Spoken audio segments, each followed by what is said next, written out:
This is your Barbados Today morning news update for Wednesday, October the 24th. I'm Emmanuel Joseph. Thanks for joining us. Topping the news at this hour, Prime Minister Mottley has admitted that her government's retrenchment process has not gone as smoothly as she would have liked.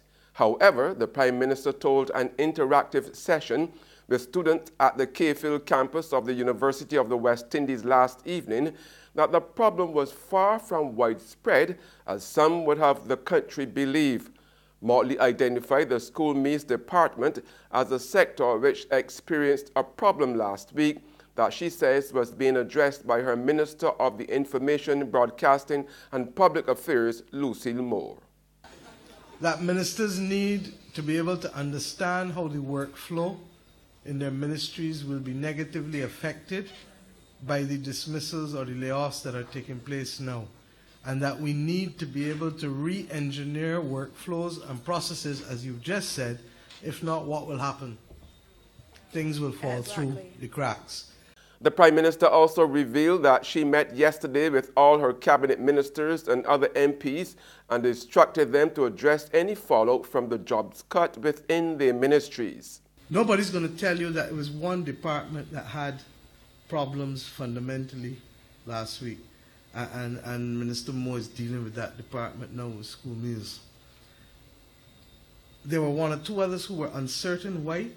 Because when the list, and we don't see names, we see length of service, that's all.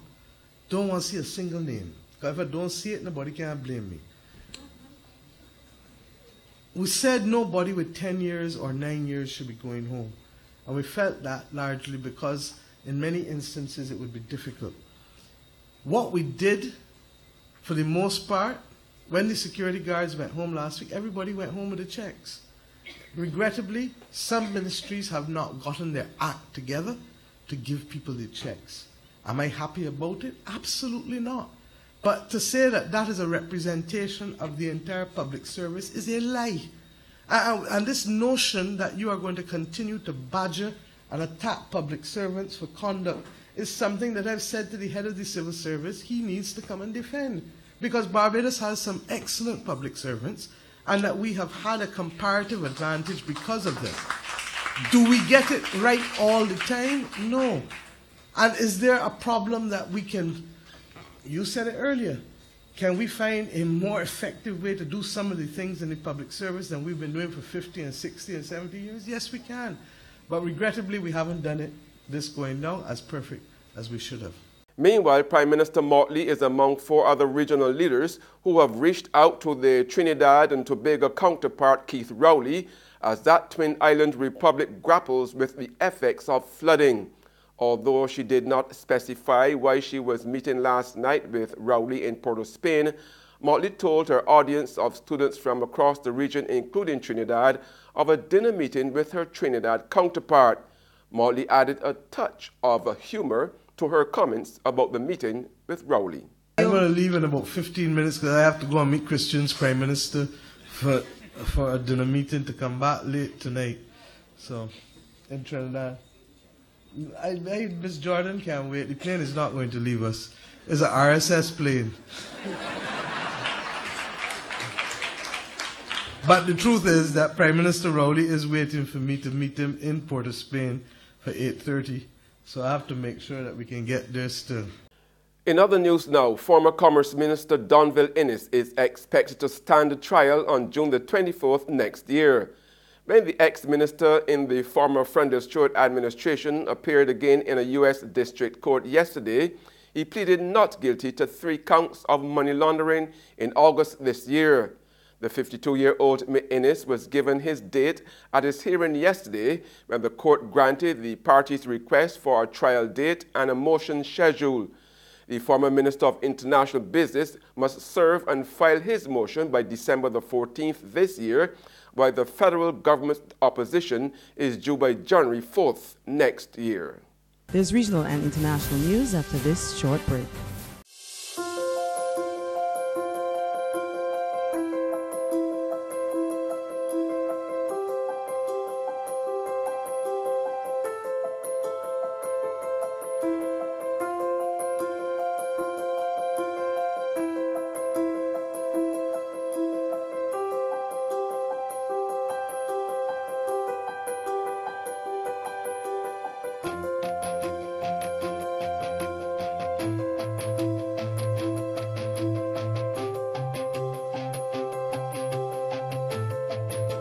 Barbados Today, news you can trust.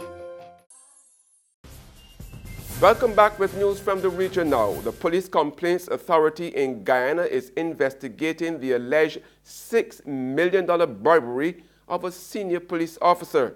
Reports out of Georgetown suggest that other police ranks could be involved as well.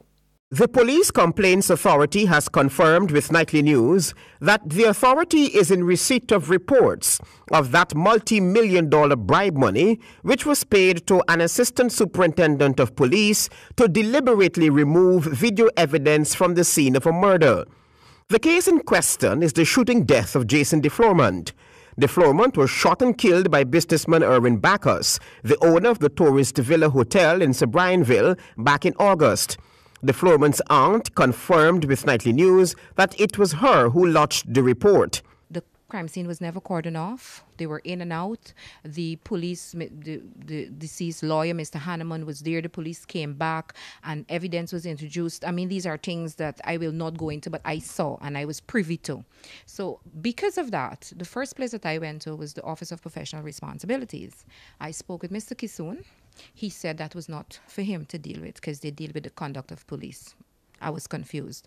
However, he did send me to the then crime chief. And I'm very, very satisfied with how he handled that, Mr. Williams, that is. I subsequently went through the Police Complaints Authority, and they took my report. I was able to register my report. I checked back with them last Friday. They said they completed that investigation, and it was with the Commissioner of Police. And on the international scene, Turkey's President Tayyip Erdogan dismissed Saudi efforts to blame Saudi journalist Jamal Khashoggi's death on rogue operatives.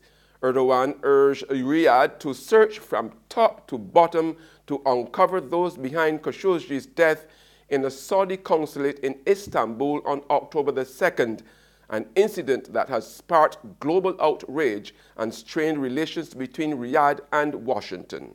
The world was hanging on his every word as Turkey's President Tayyip Erdogan described Jamal Khashoggi's death as a gruesome murder.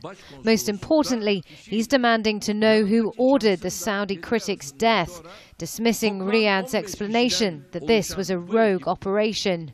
Erdogan says he's not satisfied with the kingdom solely blaming some of its intelligence agents. The conscience of humanity will only be satisfied once everybody is called to account, from those who gave the orders to those who carried them out. In a speech to Parliament, Erdogan said that there were strong signs Khashoggi's killing was planned, with some Saudi agents arriving the day before on a reconnaissance mission. He also said that the consulate's cameras were removed on the day.